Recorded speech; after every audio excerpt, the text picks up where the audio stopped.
The final thing I want to talk about with Achillea is its use in herbal medicine for more energetic imbalances, more emotional and mental uses for this herb. This herb has had a lot of attention for being used as something to strengthen a person who is perhaps oversensitive to their environment, the so-called highly sensitive person. So like as this herbalist describes it, as Yarrow literally stops bleeding and knits the skin together, in cases of a sensitive person, it stops the bleeding merging of the aura. And so this is how the herbalist Matthew Wood describes it. The wounded warrior, wounded healer remedy. People that jump in, put out the fires, get cut to the bone emotionally and physically.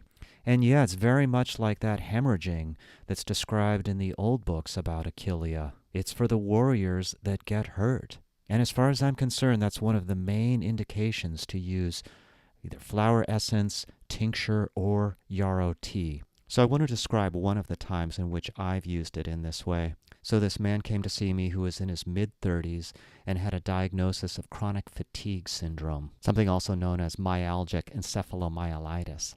I saw him off and on for a couple of years, and it seemed like he was getting stronger and getting better, but kept having these cycles, these bouts of what appeared to be like the flu, only they would go on for a couple of months and there wouldn't be the typical flu symptoms of congestion and phlegm. It was something more of just an achy, feverish weakness. And then one day when I was checking out his pulse and his tongue, I noticed there was this unusual pattern on his tongue.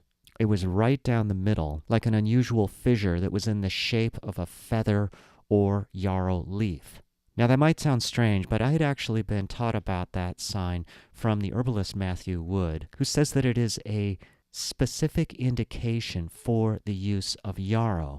When I saw that pattern on the tongue, it also occurred to me that this person was very much an example of someone who gets into that kind of a cycle with trying to rescue other people and becoming completely drained himself, and that this is something he'd been doing his entire life. And so, for example, right before I saw that on the tongue, he had been through a fatigue cycle, which had begun right after he saw a friend sprain their ankle.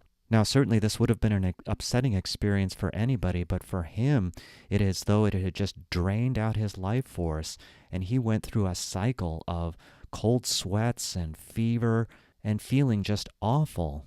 I was excited to see that sign on his tongue, but I didn't want to make a big deal about it either, and I didn't want to try to convince him of what this remedy was going to do. I wanted to just have him try it and see what would happen.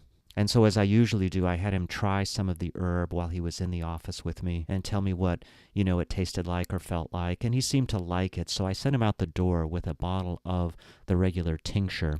Well, to make a long story short with this patient, it was a huge turning point for him.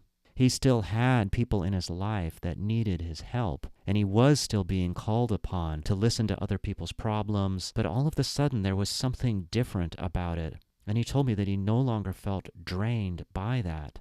And so since he started using Achillea, which was about 2 years ago, he really hasn't had any full-blown fatigue cycles. He's gotten sick a few times, but it hasn't been anything unusual at all. I would say so far it's been a complete turnaround from that moment. Well, there you go. That's my interpretation of the herb Achillea. It's useful to treat just about anything when the indications are right. The final thing I'd like to mention is the safety of this herb. So this is another herb that is listed in the Botanical Safety Handbook as having the highest safety rating, meaning that it can be used by children and pregnant women and nursing women. And while there could be an allergic reaction to it, in general, it can be counted on as a safe herb to use, something that can be taken for medicinal purposes, but also just consumed for its pleasant, bitter flavor.